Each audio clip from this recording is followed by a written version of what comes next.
So, Trump has decided that he's going to ban bump stocks, or more precisely, anything that turns a gun into a machine gun. Now, of course, those of us who know anything about firearms know that bump stocks don't turn anything into anything. They're named after the technique called bump firing, which you can do with your finger, a pen, your thumb, and your belt loop. It's just a technique to use the recoil of the gun to basically waste more ammo and fire the gun faster. Okay, it's a range use type of technique, and the bump stocks were a range use toy. That's all they were. Somebody said, hey, people out there like to bump fire when they're shooting at the range and doing this and that. Let's make a device that does it for them. Makes it a little bit easier. And of course, then Las Vegas happened, and apparently this guy used a bump fire stock to do some of the damage he did. So of course, we must outlaw it. We must ban it. And in addition to that, anything that can increase the rate of fire on a firearm. Now, this is what we've been worried about for a while with the ATF, because of when the NRA threw us under the bus and turned their back on our rights and decided to say, hey, ATF, why don't you regulate this? But now it looks like Trump himself has decided to do it.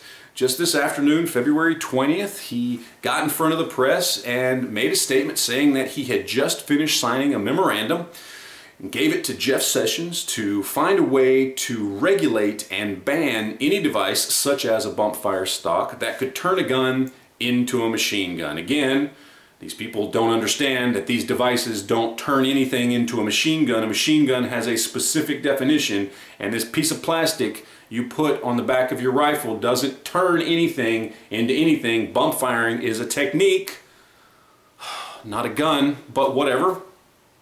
This is what we have to deal with now. Trump has decided to cave in a little bit, give in to the anti-gunners, and sacrifice yet another little piece of our Second Amendment by giving them carte blanche to basically ban whatever they want, I guess, because see, this is the problem we had with the ATF, is they were basically just calling it a rate increasing device, right? And that could be open to interpretation. Is polishing the trigger on my Glock a rate increasing device because technically it's smoother, a little bit crisper, and I could probably pull the trigger faster? Okay? Effectively, does this ban semi-automatic handguns? That's what a lot of people were worried about with the open wording that the ATF wanted to use. And are we supposed to just assume that the Attorney General and the Department of Justice aren't going to go to the ATF, who were already in the works of planning this out, and just take their wording and use it? Or maybe just hand it over to them and let them go ahead and do it now that Trump gave it the A-OK? This is the problem with what we're facing here.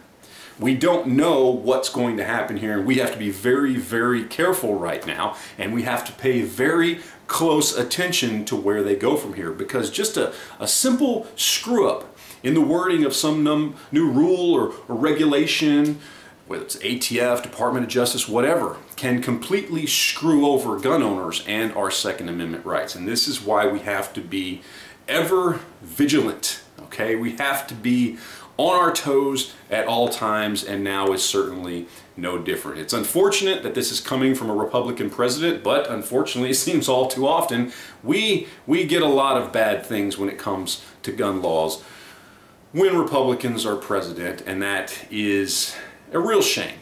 And once again, it's happening. So, Trump is banning bump fire stocks and anything that turns anything into a machine gun. What does that mean? I don't know. Really, at this point, only time will tell.